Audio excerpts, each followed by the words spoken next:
Captain of death എന്നറിയപ്പെടുന്ന രണ്ട് അസുഖങ്ങളാണ് മനുഷ്യരാശിയിലുള്ളത്. Tuberculosis ആണ് ഒന്നാമത്തത്, രണ്ടാമത്തത് ആമാശയ ക്യാൻസറാണ്.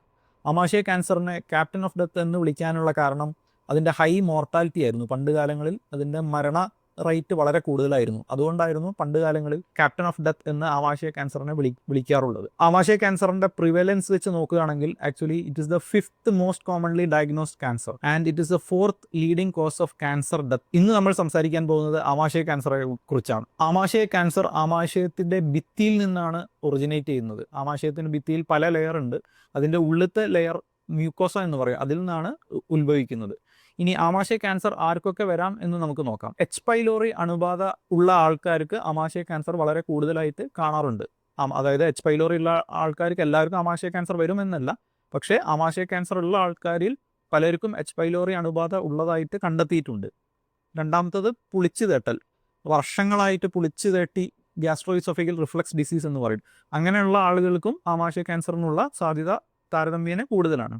പിന്നെ നമ്മൾ കഴിക്കുന്ന ഭക്ഷണത്തിനെ കുറിച്ചാണ് അടുത്തത് പറയാനുള്ളത്. നമ്മൾ കൂടുതൽ ഉപ്പ് കലർന്ന ആഹാരം, കൂടുതൽ സ്മോക്ഡ് ആയിട്ടുള്ള ഫുഡ്, കൂടുതൽ കൊഴുപ്പുള്ള ആഹാരം, ഇതെല്ലാം കഴിക്കുന്നത് ആമാശയ ക്യാൻസറിന് ഒരു റിസ്ക് ഫാക്ടറായിട്ട് പറയപ്പെടുന്നുണ്ട്. മൂന്നാമത്തത് നമ്മുടെ ശീലങ്ങൾ. മദ്യപാനം, പുകവലി, നമ്മുടെ വ്യായാമക്കുറവ്, ഇതെല്ലാം ആമാശയ ക്യാൻസറിന് ഒരു റിസ്ക് ഫാക്ടറായിട്ട് പറയപ്പെടുന്നുണ്ട്. പിന്നെ അമിതവണ്ണം ഒരു റിസ്ക് ഫാക്ടറാണ്. ഇത് അല്ലാതെ പാരമ്പര്യമായും ജനിതകമായ ചേഞ്ചസ് കാരണവും പലർക്കും ആമാശയ ക്യാൻസർ കണ്ടുവരുന്നതായിട്ട് നമ്മൾ മനസ്സിലാക്കുന്നുണ്ട്. ഇനി നമുക്ക് ആമാശയ ക്യാൻസറിന്റെ ലക്ഷണങ്ങളെ കുറിച്ച് പറയാം. ആമാശയം എന്നുള്ള അവയവം അന്നനാളവും ചെറുകുടലും തമ്മിൽ ബന്ധിപ്പിക്കുന്ന ഒരു ബാഗ് പോലത്തെ ഒരു അവയവമാണ്. ഞാനൊരു പടം കാണിച്ച് അത് വ്യക്തമാക്കി തരാം. അപ്പോൾ ഇതാണ് ആമാശയം, അന്നനാളം, ചെറുകുടൽ ഇവിടെ തുടങ്ങുന്നു.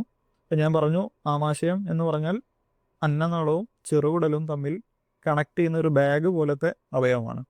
അപ്പം ആമാശയത്തിൻ്റെ മേൽവശം അന്നനാളവും ആമാശയം കൂടി ചേരുന്നു. ആമാശയത്തിൻ്റെ അടിവശം ആമാശയം ചെറുകുടലും കൂടെ ചേരുന്നു. അന്നനാളവും ആമാശയം തമ്മിൽ ജോയിൻ ചെയ്യുന്ന ഭാഗത്താണ് നമുക്ക് ക്യാൻസർ വരുന്നതെങ്കിൽ ഭക്ഷണം ഇറങ്ങിപ്പോകാനുള്ള ബുദ്ധിമുട്ടായിരിക്കും രോഗികൾ കൂടുതൽ പറയപ്പെടുന്നത്. ഭക്ഷണം നമുക്ക് ഇവിടെ അന്നനാളത്തിൽ സ്റ്റക്കായിരിക്കും, എന്നിട്ട് കഴിച്ചത് ചിലപ്പം കുറച്ച് മണിക്കൂറുകൾ കഴിഞ്ഞാൽ തേട്ടി വരും. അതാണ് ഒരു ലക്ഷണം. രണ്ടാമത്തെ, ഇപ്പോൾ ക്യാൻസർ നമുക്ക് ചെറുകുടലും ആമാശയവും തമ്മിലുള്ള ജംഗ്ഷൻ്റെ അവിടെയാണ് ക്യാൻസർ വരുന്നതെങ്കിൽ കൂടുതൽ പറയുന്ന ലക്ഷണം ഛർദിലാണ്. അതായത് കഴിച്ച ഭക്ഷണം ആമാശയത്തിൽ കെട്ടിക്കിടക്കും, ആമാശയത്തു നിന്ന് ചെറുകുടലിലേക്ക് ഇറങ്ങിപ്പോകാൻ തടസ്സമുണ്ടാവും. അപ്പോൾ കഴിച്ച ഭക്ഷണം മണിക്കൂറുകൾ കഴിഞ്ഞോ അല്ലെങ്കിൽ തലേദിവസം കഴിച്ച ഭക്ഷണമോ ദഹിക്കാതെ വൊമിറ്റ് ചെയ്തു പോകുന്ന ലക്ഷണം കാണിക്കാം. അപ്പോൾ ആമാശയ ക്യാൻസർ ആമാശയത്തിൻ്റെ തുടക്കത്തിലാണെങ്കിൽ കൂടുതൽ ഭക്ഷണം ഇറങ്ങിപ്പോകാനുള്ള ബുദ്ധിമുട്ടും, ആമാശയ ക്യാൻസർ ആമാശയത്തിൻ്റെ അവസാന ഭാഗത്താണെങ്കിൽ കഴിച്ച ഭക്ഷണം ഛർദ്ദിച്ച് പോകുന്ന ലക്ഷണമാണ് കൂടുതൽ കണ്ടുവരാറുള്ളത്. ആമാശയ ക്യാൻസർ ആമാശയത്തിൻ്റെ മധ്യഭാഗവും വരാം, അതായത് ഈ ബാഗിൻ്റെ മധ്യഭാഗം. അങ്ങനെയുള്ള ആമാശയ ക്യാൻസറിൻ്റെ ലക്ഷണം എന്ന് വെച്ചാൽ ആ ട്യൂമർ പോലെ ആയിരിക്കും, ഒരു ബൾക്കി ട്യൂമർ പോലെ ആയിരിക്കും. അത് ആമാശയത്തിലേക്ക് ഇങ്ങനെ കയറിയിരിക്കും. അപ്പോൾ നമുക്ക് കഴിച്ച ഭക്ഷണം, കുറച്ച് ഭക്ഷണം കഴിക്കുമ്പോൾ തന്നെ നമുക്ക് വിശപ്പ് അടങ്ങും. കുറച്ച് ഭക്ഷണം കഴിക്കുമ്പോൾ തന്നെ രോഗി പറയും വയറ് നിറഞ്ഞു എന്ന് പറയും. അത് കാരണം ഈ ട്യൂമർ ആമാശയത്തിൽ ഇങ്ങനെ തള്ളിയിരിക്കുന്നതുകൊണ്ടാണ്. അപ്പം കുറച്ച് ഭക്ഷണം കഴിക്കുമ്പോൾ തന്നെ വയറ് നിറഞ്ഞ പോലെ തോന്നാം. ആമാശയ ക്യാൻസറിൽ വ്രണം രൂപപ്പെട്ട് വ്രണത്തിൽ നിന്ന് രക്തം പൊടിഞ്ഞാൽ രക്തം വയറ്റിൽ കെട്ടിക്കിടക്കുകയും അത് മലം വഴി പോവുകയാണെങ്കിൽ കറുത്ത നിറത്തിലായിരിക്കും പോവുക. അതിന് മെലീന എന്ന് പറയും. അത് കറുത്ത നിറത്തിൽ പോകാൻ കാരണം ആമാശയത്തിൽ നിന്ന് ഇറങ്ങിയ രക്തം ചെറുകുടലിൽ വെച്ച് ദഹിപ്പിക്കപ്പെട്ട് പോകുന്നതുകൊണ്ടാണ് കറുത്ത നിറത്തിൽ പോകുന്നത്. അതിന് മെലീന എന്ന് പറയും. ഈ എല്ലാ ആമാശയത്തിൽ കെട്ടിക്കിടക്കുന്ന രക്തം ഛർദ്ദിച്ചു പോവുകയാണെങ്കിൽ നമ്മൾ അതിന് ഹെമറ്റമസിസ് എന്ന് പറയും. അപ്പോൾ രക്തം ഛർദ്ദിക്കുക, കറുപ്പ് നിറത്തിൽ മലം പോവുക, ഇതെല്ലാം ആമാശയ ക്യാൻസറിൻ്റെ ലക്ഷണങ്ങൾ ആയേക്കാം. രോഗി പറയുന്ന വേറൊരു ലക്ഷണം ഒട്ടും വിശപ്പില്ല. അതായത് ഇഷ്ടമുള്ള ഭക്ഷണം പോലും കാണുമ്പം കഴിക്കാൻ പറ്റുന്നില്ല, വിശപ്പ് തീരെ തോന്നുന്നില്ല. ഇതൊക്കെ ഒരു ലക്ഷണമാണ്. പിന്നെ ദഹനക്കേട്, വിളർച്ച, ക്ഷീണം, തളർച്ച, ഇതെല്ലാം ആമാശയ ക്യാൻസറിൻ്റെ ലക്ഷണമായിരിക്കാം. പിന്നെ ക്യാൻസർ കുറച്ചുകൂടെ വ്യാപിച്ച് വേറെ അവയവങ്ങളിലേക്കൊക്കെ പോവുകയാണെങ്കിൽ കൂടുതൽ ലക്ഷണങ്ങൾ കാണിക്കാം. അതായത് ഉദാഹരണത്തിന് ലിവറിലേക്ക് പോവുകയാണെങ്കിൽ മഞ്ഞപ്പിത്തം വരാം. നമ്മൾ ആമാശയം നിന്ന് പുറത്തു വന്ന് വയറിൻ്റെ ഭിത്തിയിൽ വന്ന് ഒട്ടിപ്പിടിക്കുകയാണെങ്കിൽ അവിടെ നിന്നൊക്കെ എസൈറ്റിസ് പോലെ നീര് വന്നിട്ട് വയറ് വീർമത വരാം, എസൈറ്റിസ് പോലെ വയറ് വീർത്ത് വരാം. ഇനി അതല്ല ശ്വാസകോശത്തിലേക്കാണ് ഇത് സ്പ്രെഡ് ആവുന്നതെങ്കിൽ ചുമ, കഫക്കെട്ട്, രക്തം, തുപ്പൽ, ശ്വാസം മുട്ട്, ഇവയും വരാം. ഇനി നമുക്ക് ഇങ്ങനെ ഒരു രോഗി വന്നാൽ എന്തെല്ലാം ടെസ്റ്റുകൾ ചെയ്താണ് ഇത് രോഗനിർണയം നടത്തുക എന്ന് നമുക്ക് പറയാം. ഇതിൻ്റെ മെയിൻ പ്രധാനപ്പെട്ട ടെസ്റ്റ് വന്നാൽ എൻഡോസ്കോപ്പി ടെസ്റ്റാണ്. എൻഡോസ്കോപ്പി ടെസ്റ്റ് എന്ന് പറഞ്ഞാൽ ഒരു ട്യൂബ് പോലത്തെ, വിരലിൻ്റെ വണ്ണമുള്ള ഒരു ട്യൂബ് പോലത്തെ ഒരു ക്യാമറ വായ വഴി അന്നനാളത്തിലേക്ക് കടത്തി വിട്ട് ടെസ്റ്റ് ചെയ്യുന്നതിനാണ് എൻഡോസ്കോപ്പിക് ടെസ്റ്റ് എന്ന് പറയാം. ഈ ചിത്രത്തിൽ കാണിച്ചതുപോലെ വായ വഴി ആമാശയത്തിലേക്ക് കടത്തി വിടുന്നു. അവിടെ ട്യൂമറുകളോ വ്രണങ്ങളോ കാണുകയാണെങ്കിൽ അതിൽ നിന്നൊരു ബയോപ്സി കൂടെ എടുത്ത് പരിശോധനയ്ക്ക് വിടുന്നു. ആ ബയോപ്സിയിലാണ് ക്യാൻസർ എന്ന ഡയഗ്നോസിസ് നമ്മൾ കൺഫേം ചെയ്യുക. അങ്ങനെ കൺഫേം ചെയ്ത് കഴിഞ്ഞാൽ നമുക്ക് ഇനി അറിയേണ്ടത്, ഇപ്പം നമുക്ക് മനസ്സിലായി ആമാശയത്തിൽ ക്യാൻസർ ഈ രോഗിക്കുണ്ട്. ഇനി നമ്മൾ ചെയ്യേണ്ടത് ഇതിൻ്റെ സ്റ്റേജിങ് ആണ്. സ്റ്റേജിങ് അതായത് എത്രത്തോളം സ്പ്രെഡ് ആയിട്ടുണ്ട്, ആമാശയത്തിൻ്റെ ഉള്ളിൽ മാത്രമാണോ, ആമാശയത്തിൽ നിന്ന് പുറത്ത് വന്നിട്ടുണ്ടോ, ആമാശയത്തിൻ്റെ പുറത്തുള്ള കഴലകളിലേക്ക് പിടിച്ചിട്ടുണ്ടോ, ഇനി എല്ലാ കഴലകളും വിട്ട് ദൂരെ ഉള്ള അവയവങ്ങളിലേക്കോ അല്ലെങ്കിൽ അടുത്തുള്ള അവയവങ്ങളിലേക്കോ വ്യാപിച്ചിട്ടുണ്ടോ എന്നെല്ലാം അറിയണമെങ്കിൽ 2 ടെസ്റ്റുകളാണ് പ്രധാനമായിട്ടും ചെയ്യുന്നത്. ഒന്ന് CCT, ചെസ്റ്റിൻ്റെയും വയറിൻ്റെയും CT സ്കാൻ. രണ്ടാമത്തെ ടെസ്റ്റ് PET-CT. അത് ഓരോ രോഗികളുടെയും രോഗാവസ്ഥ അനുസരിച്ച് CT സ്കാനും PET-CTയോ ചെയ്യേണ്ടി വന്നേക്കാം. ഇപ്പോൾ നമ്മൾ രോഗിക്ക് അസുഖം കണ്ടുപിടിച്ചു, ടെസ്റ്റുകൾ നടത്തി, സ്റ്റേജിങ്ങും സ്ഥിരീകരിച്ചു. ഇനി നമുക്ക് ചികിത്സയെക്കുറിച്ച് പറയാം. വളരെ തുടക്കത്തിലാണെങ്കിൽ നമുക്ക് ഇത് ശസ്ത്രക്രിയ പോലും വേണ്ട ആവശ്യമില്ല. നമുക്ക് എൻഡോസ്കോപ്പി വഴി തന്നെ, എൻഡോസ്കോപ്പിക് സബ്മ്യൂക്കോസൽ ഡിസെക്ഷൻ എന്ന് പറഞ്ഞ എൻഡോസ്കോപ്പി വഴി തന്നെ നമുക്കിത് ചുരണ്ടി മാറ്റാവുന്നതേ ഉള്ളൂ, വളരെ ഏർലി സ്റ്റേജിലാണെങ്കിൽ. അതല്ല, കുറച്ചും കൂടെ അഡ്വാൻസ് സ്റ്റേജിലാണ്, ആമാശയത്തിൻ്റെ ഉള്ളിൽ തന്നെ ഉണ്ട്, ഒരു ട്യൂമർ ഉണ്ട്, ആണെങ്കിൽ നമുക്ക് ഓപ്പറേഷൻ ആണ് ചികിത്സ. ഓപ്പറേഷൻ 2 രീതിയിലുണ്ട്, സബ് ടോട്ടൽ ഗ്യാസ്ട്രക്ടമി അല്ലെങ്കിൽ ടോട്ടൽ ഗ്യാസ്ട്രക്ടമി. അതിൻ്റെ പടം കാണിക്കാം. അപ്പോൾ ഇതാണ് സബ് ടോട്ടൽ ഗ്യാസ്ട്രക്ടമി. ആമാശയത്തിൻ്റെ ഒരു 70% നീക്കം ചെയ്ത് കുടൽ ബാക്കിയുള്ള ആമാശയത്തിലേക്ക് യോജിപ്പിക്കുന്നു. അതിനെ സബ് ടോട്ടൽ ഗ്യാസ്ട്രക്ടമി എന്നും, ആമാശയത്തിൻ്റെ പൂർണ്ണമായും ആമാശയം നീക്കം ചെയ്ത് ചെറുകുടൽ അന്നനാളത്തിലേക്ക് യോജിപ്പിക്കുന്നതിനാണ് ടോട്ടൽ ഗ്യാസ്ട്രക്ടമി എന്ന ഓപ്പറേഷന് പറയാം. അപ്പം സബ് ടോട്ടൽ ഗ്യാസ്ട്രക്ടമി വേണോ ടോട്ടൽ ഗ്യാസ്ട്രക്ടമി വേണോ എന്ന് തീരുമാനിക്കുന്നത് ട്യൂമർ ആമാശയത്തിൻ്റെ ഏത് ഭാഗത്താണ് സ്ഥിതി ചെയ്യുന്നത് എന്ന് അനുസരിച്ചാണ്. നമുക്ക് ഈവൻ ടോട്ടൽ ഗ്യാസ്ട്രക്ടമി ചെയ്ത് കഴിഞ്ഞാലും പലപ്പോഴും പലർക്കും ഉണ്ടാകുന്ന സംശയം, എങ്ങനെയാണ് ഭക്ഷണം കഴിക്കുക, ആമാശയമില്ലല്ലോ, എങ്ങനെയാണ് ഭക്ഷണം കഴിക്കുകയെന്ന്. പക്ഷേ നമ്മൾ ചെറുകുടൽ അന്നനാളത്തിലേക്ക് യോജിപ്പിക്കുന്നു. ആ ചെറുകുടൽ കുറച്ച് മാസങ്ങളോ വർഷങ്ങളോ കഴിഞ്ഞാൽ ആമാശയത്തിൻ്റെ ഫംഗ്ഷൻ ഒരു പരിധി വരെ ഏറ്റെടുക്കും.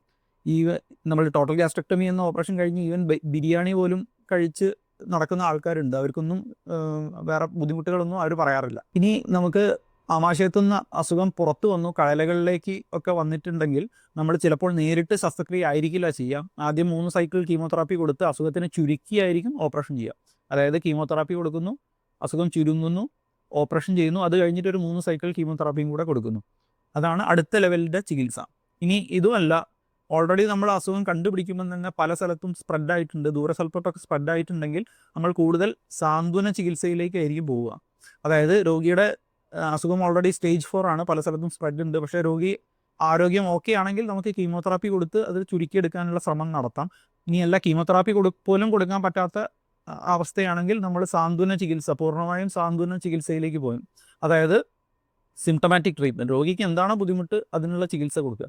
ഉദാഹരണത്തിന് ഭക്ഷണം ഇറങ്ങിപ്പോകാൻ ബുദ്ധിമുട്ടാണെങ്കിൽ മൂക്ക് വഴി ഒരു ട്യൂബ് ഇട്ട് അതുവഴി ഫുഡ് കൊടുക്കുക. എപ്പോഴും ഛർദിലാണെങ്കിൽ എൻഡോസ്കോപ്പി വഴി ഒരു സ്റ്റെൻഡ് ഇട്ട് വികസിപ്പിച്ച് ഭക്ഷണം കഴിക്കാനുള്ള ഒരു അറേഞ്ച്മെൻറ്റ് ചെയ്ത് കൊടുക്കുക. ഇല്ലെങ്കിൽ ഒരു ബൈപ്പാസ് ശസ്ത്രക്രിയ മാത്രം ചെയ്യുക. അസുഖം നിലനിർത്തിക്കൊണ്ട് അസുഖമില്ലാത്ത ആമാശയത്തിൻ്റെ ഭിത്തിയിലേക്ക് ഒരു ചെറുകുടൽ കൊണ്ട് യോജിപ്പിച്ച് ഗ്യാസ്ട്രോജെജനോസ്റ്റമി എന്ന് പറയുന്ന ഒരു ബൈപ്പാസ് ശസ്ത്രക്രിയയാണ് മറ്റൊരു സാന്ത്വന ചികിത്സ. ഇനി നമുക്ക് കുറച്ച് വാക്കുകൾ ഇത് അസുഖം പ്രിവെൻഷനെ കുറിച്ച് സംസാരിക്കാം.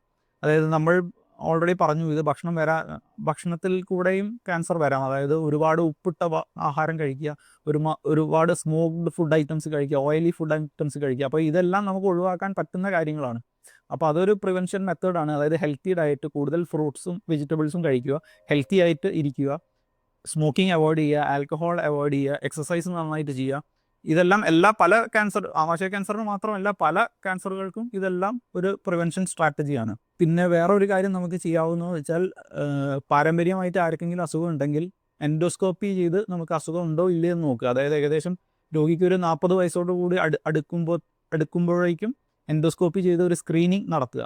കാരണം ഞാൻ പറഞ്ഞു, വളരെ ഏർലി സ്റ്റേജിലാണെങ്കിൽ നമുക്ക് ഓപ്പറേഷൻ പോലും ആവശ്യമില്ല, എൻഡോസ്കോപ്പി വഴി നമുക്കത് പൂർണ്ണമായും മാറ്റാവുന്നതാണ്. അതുകൊണ്ട് എൻഡോസ്കോപ്പിക് സർവൈലൻസ് ആണ് വേറൊരു പ്രിവെൻഷൻ സ്ട്രാറ്റജി. എൻഡോസ്കോപ്പി വഴി എച്ച് പൈലോറി അണുബാധ ഉണ്ട് എന്ന് കണ്ടെത്തുന്ന രോഗികൾ അതിന് ചികിത്സയെടുത്ത് അത് പൂർണ്ണമായും മാറ്റുക. എച്ച് പൈലോറി ട്രീറ്റ്മെൻറ്റ് എടുത്തു കഴിഞ്ഞാൽ അതും ക്യാൻസറിനെ പ്രിവെൻറ്റ് ചെയ്യാൻ സഹായകരമാകും. സിംറ്റംസിനെ പറ്റി പറഞ്ഞു ഒരുപാട് സിംറ്റംസ് നമ്മൾ വെറും ഗ്യാസിൻ്റെ അസുഖത്തിനായിട്ട് വളരെ സാമ്യമാണ്.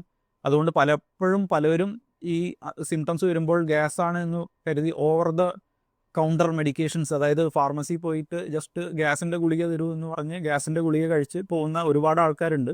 ഗ്യാസിൻ്റെ ഗുളിക കഴിക്കുമ്പം തൽക്കാലത്തേക്ക് ഒരു ശമനം കിട്ടും എന്നുള്ള സത്യമാണ്. പക്ഷേ ഉള്ളിൽ കിടക്കുന്ന ക്യാൻസർ അത് ഡേ ബൈ ഡേ വളർന്നുകൊണ്ടിരിക്കുകയായിരിക്കും. അപ്പോൾ ഇങ്ങനെ എന്തെങ്കിലും ലക്ഷണമുള്ള ആൾക്കാർ ദയവ് ചെയ്ത് ഡോക്ടറെ കണ്ട് അസുഖമില്ല എന്ന് ഉറപ്പുവരുത്തുന്നത് നല്ലതായിരിക്കും, rather than going for over the counter treatment. പിന്നെ രണ്ടാമത് പറയാനുള്ളത്, ഇങ്ങനൊരു അസുഖം കണ്ടുപിടിക്കുകയാണെങ്കിൽ അശാസ്ത്രീയമായ ചികിത്സാ രീതിയിലേക്ക് പോവാതെ ശാസ്ത്രീയമായ ചികിത്സാ രീതി തന്നെ ഫോളോ ചെയ്യുക.